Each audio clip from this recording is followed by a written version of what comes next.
Now in this next part, we're told to work out the value of a. And we can do this quite easily because in the earlier part we found out that the median was 3. And that means that the probability of getting more than 3 has to be equal to a half. So let's just write that down, that the probability x is greater than or equal to 3 equals a half. Now that probability is given then as the area under the graph. In other words, the area of this triangle. And we can work out the area of a triangle because it's going to be half the base times the height. But we've got a slight problem here before we start, and that is we don't know this height.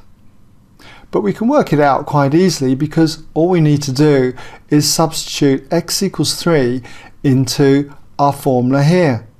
We know k from the first part was 1/18. So our function here, f of x, can be modified to 1/18 x squared. So all I need to do is substitute then x equals 3 into here to get out what that highest point at b is. So when x equals 3, f of 3 equals 1/18 of 3 squared. So we'll just put that in there as 3 squared. 3 squared is 9, and 1/18 of 9 is a half. So when it comes to working out this probability then, it's going to equal half the base times the height. So we therefore have half the base, which is a minus 3, that's that width there, a minus 3, times the height, which we've just seen is a half. And that's going to equal this half here.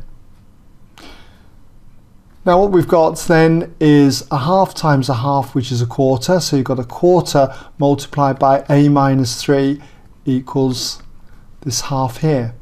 Times both sides by 4, and you've got a minus 3 here equals a half of 4, which is 2. And then if you add 3 to both sides, you end up with a equaling 2 plus 3, which is 5. Okay, so hopefully that's given you an idea now on that type of question. Okay.